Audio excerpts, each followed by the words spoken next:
Hi everyone, I'm Sachie, Geek and Sundry Vlogs resident cosplayer, and today I'm going to be doing a very highly requested video, and that is a video on Worbla. All of this stuff right here. Now, some of you guys may have heard me talk about this material in my previous videos. That was based on what I had heard and researched and seen about Worbla, but now I finally managed to get my hands on some of this and work with it and make one of my latest cosplays with it, so I thought I would talk about this. Today we're going to be doing a sort of Worbla 101 type of video. I'm going to be introducing you guys to the material and the types of things that you can do with it. Now, what is Worbla? Worbla is a thermoplastic material, meaning that it's kind of got a plasticky, cardboard-like texture. It comes in these big sheets, and when you apply heat to it or you heat it up, you can change the shape, and when it cools, it'll stay in that shape. For this reason, a lot of cosplayers use it for things like armor and weapons. It's a fairly new-ish material. I think people have been using this material for a few years now. Before this, it was a similar material called Wonderflex,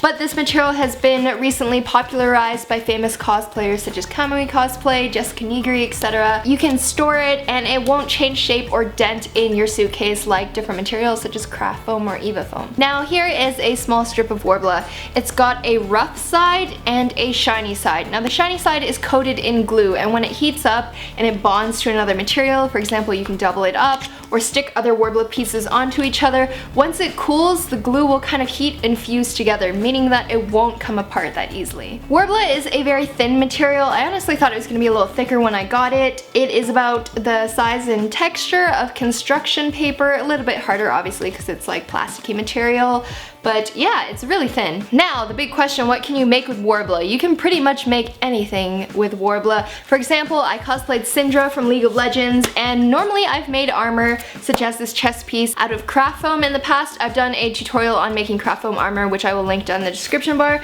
but this is a mixture of craft foam and Worbla. You guys might be able to see on the inside, all this brown stuff here is Worbla, and then I've got some padding, and the small details on the front are all done with craft foam. Now the reason why I didn't make everything out of Worbla, I would have loved to, but Worbla is very expensive. It is not a budget material, no. When I say that cosplay is an expensive hobby, I'm not joking. This large roll is a jumbo sheet of Worbla, and it cost about 82 Canadian dollars, I believe. And I ended up getting 2 rolls of this, so it ended up being around $160. Obviously, I didn't use all of the 2 rolls because I wasn't sure how much I was going to use for my Syndra cosplay. But yeah, this is a very expensive material. I would highly suggest that you practice making armor with things like craft foam or EVA foam, just to get shaping down first before you start moving on to Worbla. And thank you very much to my patrons over at Patreon who helped me so I could get my hands on some of this material.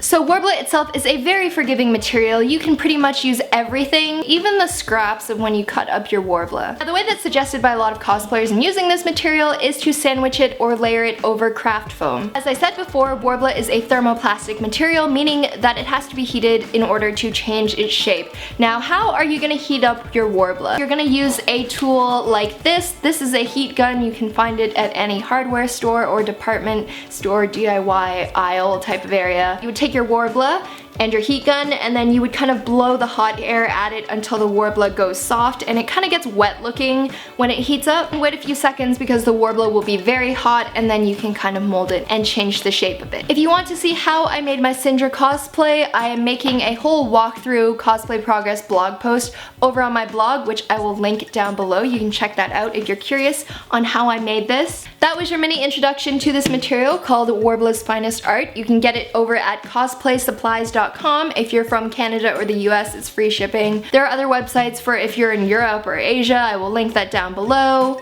I'll be doing a future video on how actually to make some things with it, as well as priming and painting. Yay cosplay, yay Worbla. Anyway, make sure to go check out Katie's vlog as always, because she does lots of cool geeky themed makeup tutorials and all that cool stuff, and I will catch you guys later. Bye!